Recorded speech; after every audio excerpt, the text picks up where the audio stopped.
Hi, I'm Ricardo, and today we're going to make a smoothie for our bucket garden worms. Realize that the worm mouth is really small, no teeth, so they need everything crushed down to a size that they can digest. Their gizzard with some sand inside of it was going to grind it up so they can digest it. Then it'll make a very, very, very nutritious waste. That's what the plants can use. The byproduct from a worm is water soluble, and it is at the right degree that the plants need so they can absorb it, produce you good food. So let's take a look at some of our material and some of our tools that we'll need to make a smoothie for our bucket garden worms. Here are the tools I use to make a smoothie for my bucket garden worms. It's a blender, hand blender. You can use a regular blender if you want. A food processor might work. A large bowl, because I've got a lot to make. If you already got a little bit to make, you can use the container that came with the blender. And of course, water. Here are the materials I'll be using. I got some old edamame, banana peel, old peas.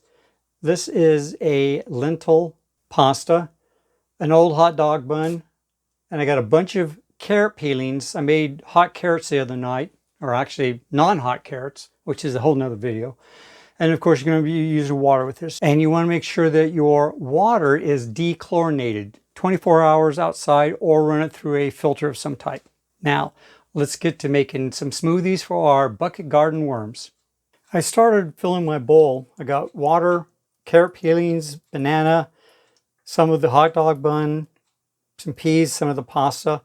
And I'm just going to go ahead and blend this up until I get a kind of a smooth consistency. It doesn't have to be 100% broken down. We just want to get as much down to the right size as possible. So I'll finish this up and talk to you in a moment.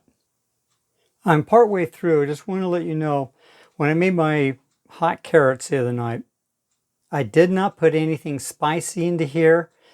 No jalapenos, no onions, nothing that was spicy. The worms don't care for that. And I'm trying to activate the worms to repopulate and eat as much as possible so I have better plants. So I'm going to head and finish this up and we'll be right back. As you can see, we're doing a pretty good job of getting this cut down. So I'm going to add some more vegetables and finish this up, and we'll be back in a second. You can see that we got it fairly well chopped up. There's a lot of very, very fine stuff, and it looks very watery, which is good. Worms need moisture to breathe, to move, to mate, to eat. So this is in very good shape. So there's some bigger chunks that will take a little longer for it to digest, so they'll have a longer period of time. You get the really, really fine stuff to eat now. A few days, some of the other stuff. A few days, some of the other stuff. A few days, some of the other stuff. This is a very well put together smoothie. I would not drink it. We have a smoothie for our bucket garden worms. Next video is how to feed them. That is all for today. We'll see you on the next video.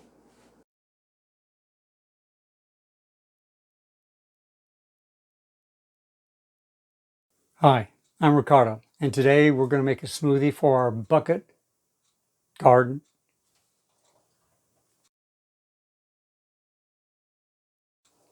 Hi, I'm Ricardo, and today we're going to make a smoothie for our bucket garden worms. We're going to take orange. Hi, I'm Ricardo, and today we're going to make a smoothie for our bucket garden worms. We're going to take banana peel, carrot.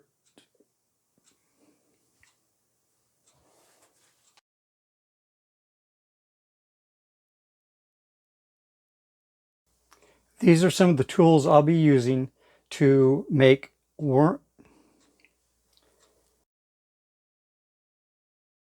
These are some of the tools